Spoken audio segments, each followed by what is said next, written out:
Hello everyone. Let's do the reading of passage 2 from RC99. To understand this passage better, I'll read the gist of the passage and the flow chart to understand how the idea is flowing from first paragraph to fifth paragraph.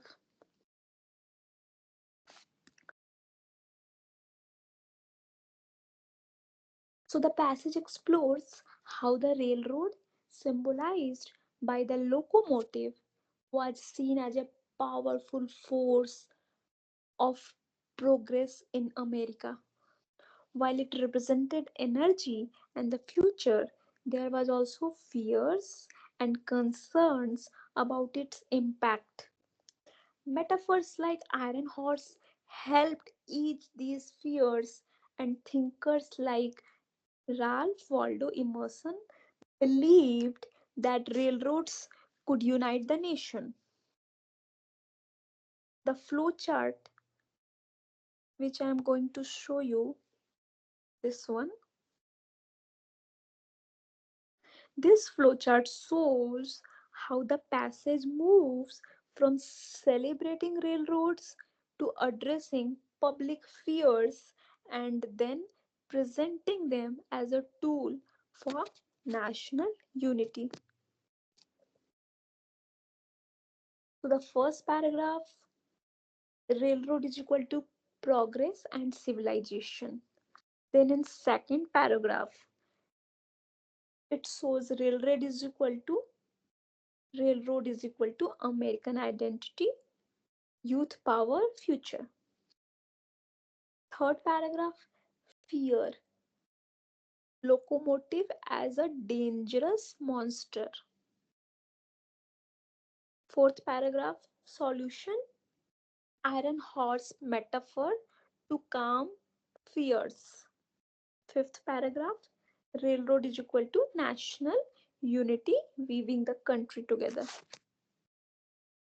Let's do the reading.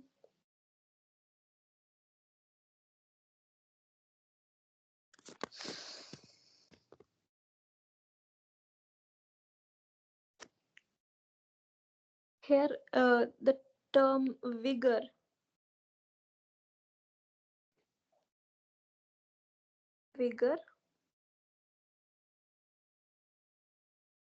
and courser.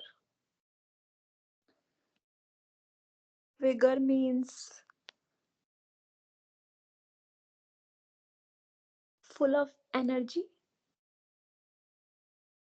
strength, and enthusiasm.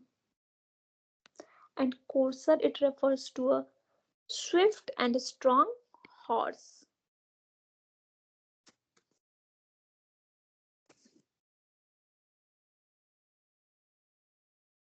Let's get started.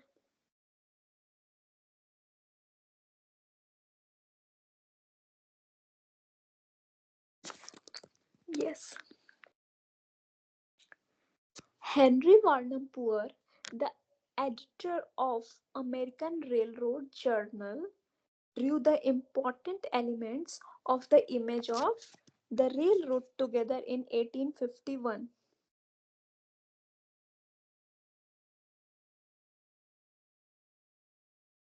So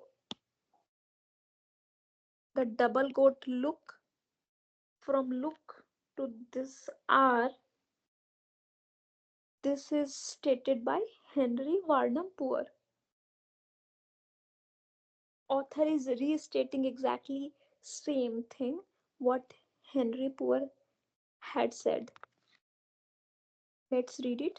Look at the results of this material progress, the vigor, life, and executive energy that followed in its train, rapidly succeeded by wealth, the refinement and intellectual culture of a high civilization. All this is typified in a degree by a locomotive.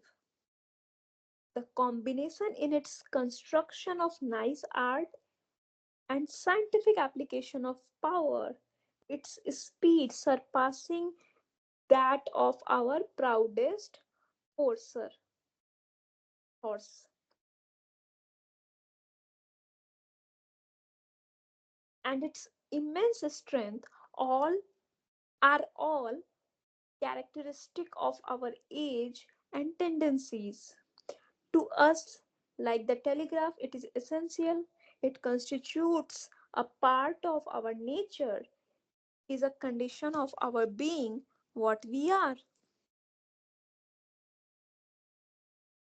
Now, in second paragraph, author is saying, in the third decade of the 19th century, in the third decade of the 19th century, Americans began to define their character in light of the new railroads. They liked the idea. They liked the idea that it took a special people to foresee and capitalize on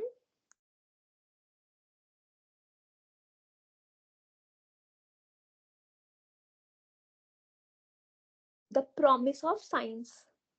Railroad promoters using the steam engine as a metaphor for what they thought Americans were and what they thought Americans were becoming, frequently discussed parallels between the locomotive and national character, pointing out that both possessed youth, power, speed, single mindedness, and bright prospects.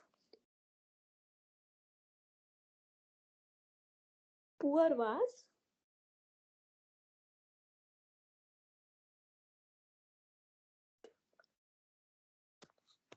the author is saying Poor was of course promoting acceptance of railroads and enticing his readers to open their pocketbooks. Pocketbooks means financial wallets, but it backfired, right? What Poor was trying to do, it backfired. See how it backfired? But his metaphors had their dark side. A locomotive was quite unlike anything Americans had ever seen. It was large, mysterious, and dangerous. Many thought that it was a monster waiting to devour the unwary. Devour means to consume, the unwary means unattended one or careless one. Let's see the meaning of this entire devour the unwary thing.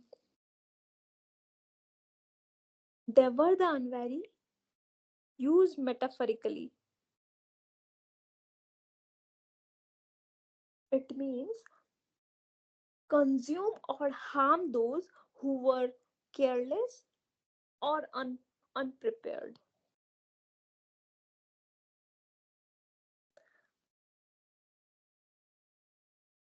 So yeah, many thought that it was a monster waiting to devour the unwary. There was a suspicion that a country founded upon Jeffersonian agrarian principles had bought a ticket and boarded a train pulled by some iron monster into the dark recesses of an unknown future. Again, recesses means uncertain and mysterious. Dark recesses of an unknown future, it implies that people feared the uncertain and mysterious aspects of what the future might hold.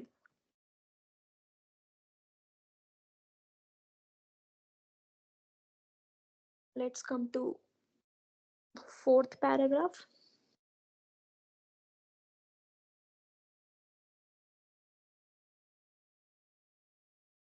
To ease such public apprehensions,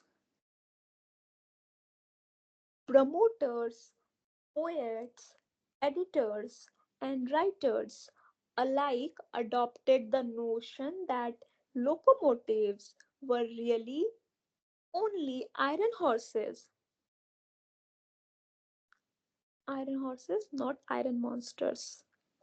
Iron horses, an early metaphor that lingered, that stayed because it made steam technology ordinary and understandable. Iron horse metaphors assuaged, let's see, assuaged means calm, to calm down.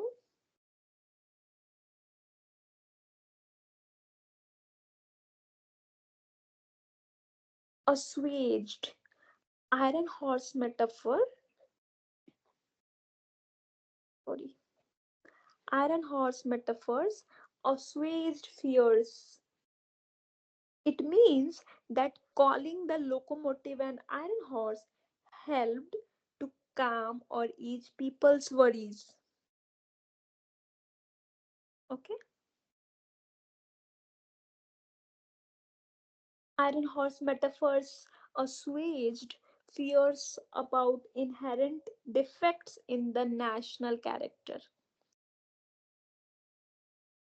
prompting images of a more secure future and made an alien technology less frightening and even comforting and congenial. Congenial means acceptable. Yes. Congenial.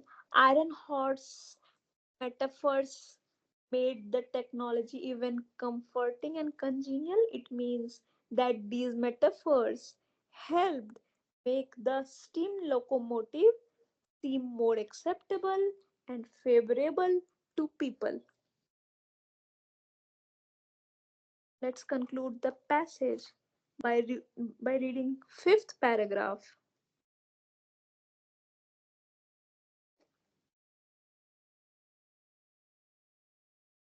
Essayist Ralph Waldo Emerson saw the locomotive as an agent of domestic harmony.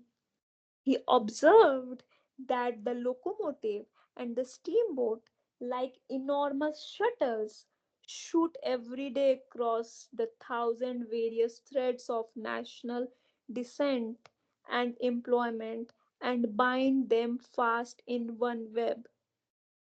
Adding an hourly assimilation goes forward, and there is no danger that local peculiarities and hostilities should be preserved.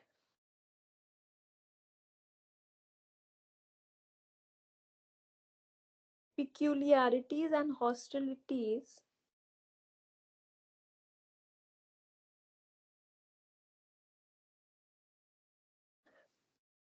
So, the local uniqueness and hostilities means the animosity between people. It can go away. It can go away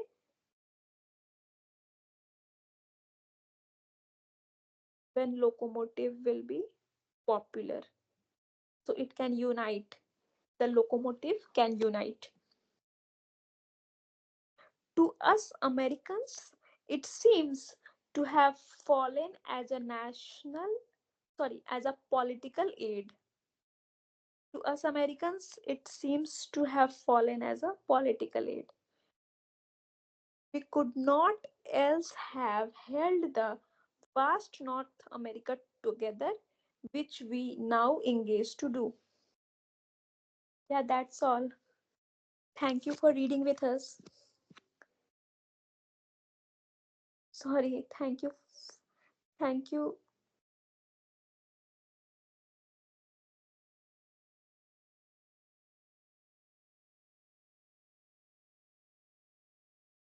Thank you for reading with me. Yeah. We could not else have held. This is a sentence structure where it is using conditional. And to understand conditional, I will make a next video where I will I will I will do the reading of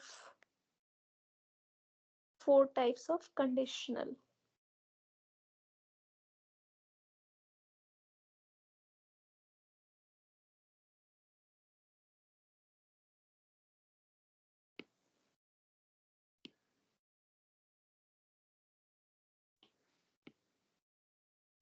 Let's see you in next video where I will read out how we use the all four type of conditional.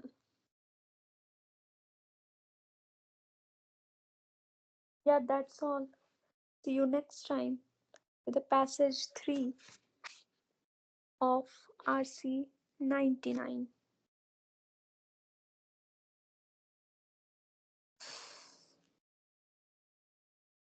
Thank you. Thank you for reading with me.